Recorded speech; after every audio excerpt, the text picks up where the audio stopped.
Good morning, students. So, today for 7th standard, we are going to see the poem in term 2 in unit 2. Okay. So, your poem is Wandering Singers. The name of the poem is Wandering Singers. So, the singers who roam from place to place are called as wandering singers. So, let's see a small, simple poem about the wandering singers. This particular poem was written by the poet Sarojini Naidu. And Sarojini Naidu was a famous Indian poet and a major freedom fighter. So we would have heard about Sarojini Naidu as a great freedom fighter. She was given a sobriquet Bharat Kokila. That is the name we call it as Nightingale of India on account of her beautiful poems and songs. So, if you see Sarojini Naidu's poems and songs were really amazing, and they have given a award or the name Nightingale of India. Today also we recognize Sarojini Naidu as a Nightingale of India. Now we will see a small introduction about the poem. This poem by Sarojini Naidu talks about the lives of a group of nomadic musicians. Okay, nomadic means the people who travel from place to place. They are not bound by anything and are hence free to roam the world as they please, carrying lutes. Okay, lutes means a string instrument. They sing about simple stories and keep people entertained and then go to the next place they wish to visit. Okay, so this is a simple introduction about the poem Wandering Singers. Now let's move on to the poem. So this poem consists of 3 stanzas and we will see each stanza. Okay, so now we will see the first stanza of the poem. Where the voice of the wind calls our wandering feet through echoing forest and echoing street, with lutes in our hands ever singing we roam. All men are our kindred, the world is our home. Okay, so this particular first stanza explains where the voice of the wind calls, that is, from where the wind moves, that is, the direction of the wind. In that particular direction, these wandering singers' feet will move on. Okay, that is, they have to travel from place to place and they have to sing the songs. So the from where the wind direction moves on, in that particular direction these singers' feet will also move. And then through echoing forest and echoing streets. So echo means, we all know, it is the reflection of sound waves. So whenever you talk something, the reflection of the sound takes place, which means it is an echo. So when they are traveling from place to place, they may travel through the echoing forest. That is, whenever they travel in that place, the echo used to come. And also they also cross the echoing street. So if nobody is there in the street at that time, also echo will be there. So they have to cross the echoing forest and echoing street. With the lutes in our hands, ever singing we roam. So whenever they are traveling from place to place, they always have lutes in their hands. Lutes means a kind of stringed musical instrument. So they all along carry that musical instrument along with them, and they travel from place to place. Ever singing we roam. So always they sing a song when they are moving from place to place. So roaming means it is same as wandering. So whenever they are going, whenever they are traveling, they used to sing the songs by using the stringed musical instrument. All men are our kindred, the world is our home. Now they are explaining that all men in the world are their relations because they usually move from place to place. So they will see a lots of people wherever they are going. So they are telling that all the men are our kindred. So kindred means relations. So wherever they are going, the world is like the home, and also the people in the world are like their relations. Okay, so that is the first paragraph. Now we will move on to the second stanza. Our lays are of cities whose lustre is shed, the laughter and beauty of women long dead, the sword of old battles, the crown of old kings, and happy and simple and sorrowful things. Okay, so in this stanza, our lays are of cities whose lustre is said. Our lays is nothing but the songs and the stories.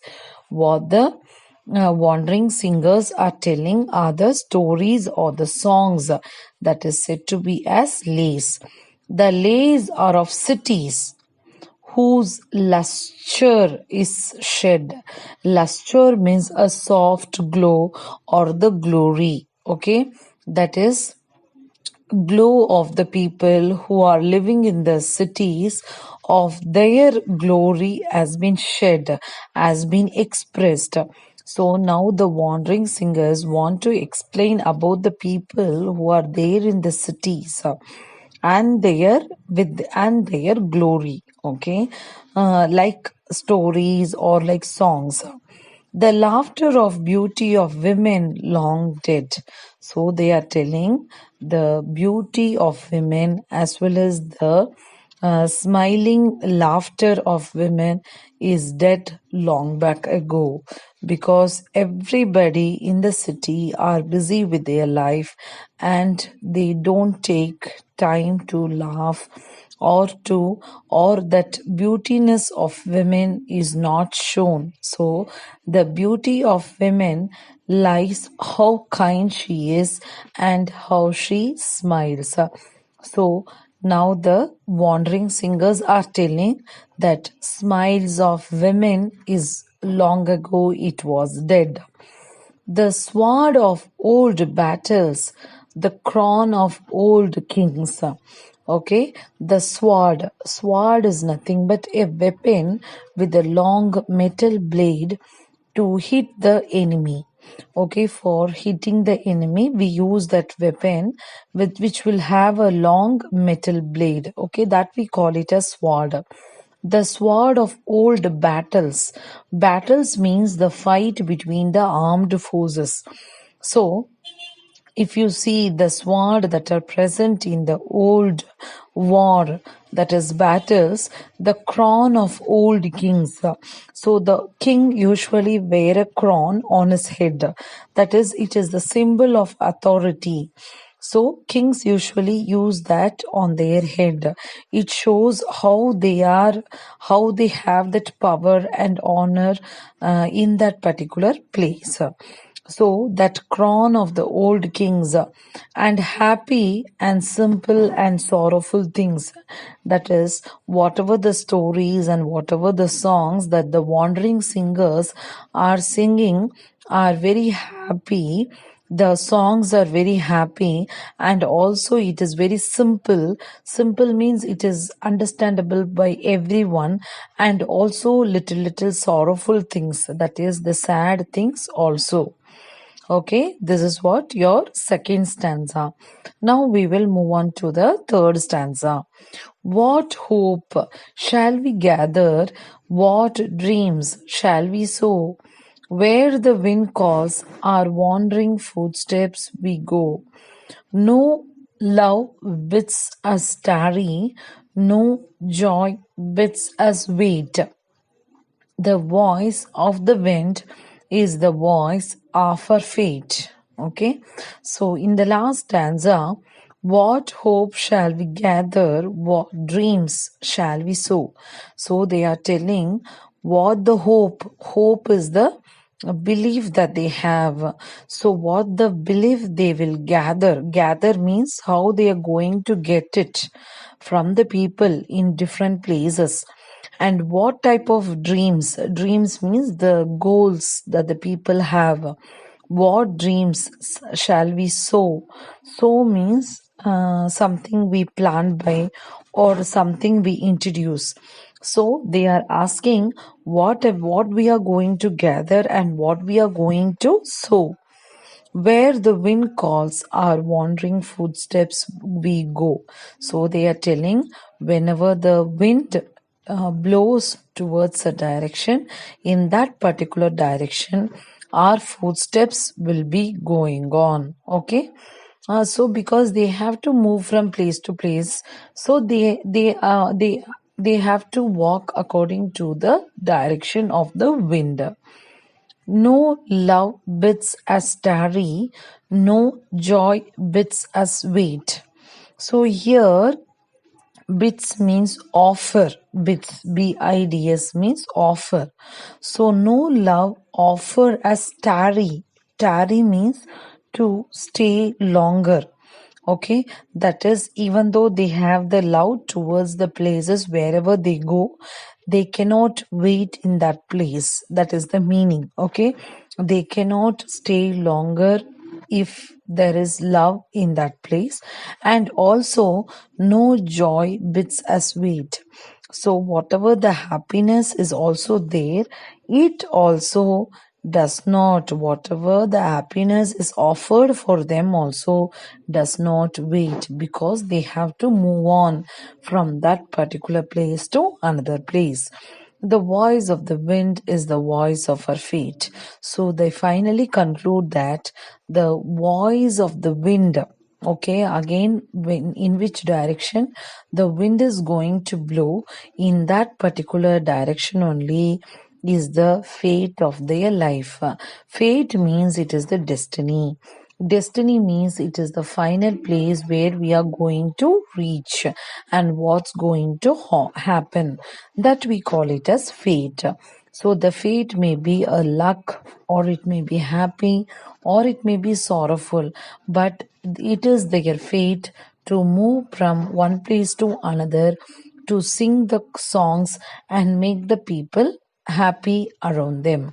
Okay, so this is a wonderful story that was written by Sarojini Naidu about the wandering singers.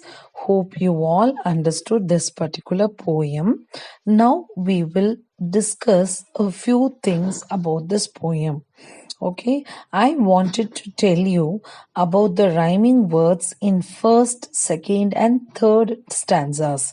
So, in the first stanza, we can see the rhyming words as feet, street, and then row, home, because these two words, that is feet, street, it ends with the T sound.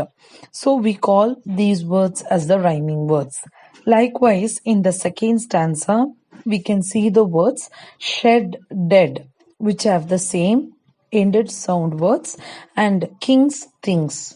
Okay, and then in the third stanza we have so go. Okay, it ends with the O sound, and wait, fate, that also it's ending with the same sound. Now we will discuss the question answers that are found in your book back exercises. So we have to read the particular lines and we have to answer the questions that are given below. So the first question is, where the voice of the wind calls our wandering feet, whose wandering feet is referred to here. So in this particular line, the wandering feet is referred to as wandering singers. So the answer will be wandering singers. Now the second question, with lutes in our hands, ever singing we roam, all men are our kindred, the world is our home. Who does we refer to? What do they have in their hands? What is its name? So who does we refer to? So we refer to the wandering singers. Okay, the wandering singers are referred to we. And what do they have in their hands means they have the lutes in their hands. So lutes is nothing but it is a musical stringed instrument. Okay, so the name of this particular lute is musical stringed instrument. Now we will move on to the third question. Our lays are of cities whose luster is shed. Here, lays means. So already I told you, lays is nothing but the stories or the songs. So the word lays means in the given options, stories will be the correct answer. Now we will move on to the fourth one. The laughter and beauty of women long dead explain the meaning of the above line. So they are telling that the beauty and laughter of the women in the cities, okay, that is not only in the cities, in the olden days also, the women were treated as a slave. So their beauty as well as their happiness has been dead. That is what Sarojini Naidu tried to explain in these particular lines. Okay, that's all this particular poem. Hope you all understood this particular poem. Learn the poem well and learn introduction about the author. Okay, hope you all understood this particular poem, students. Thank you. Have a nice day.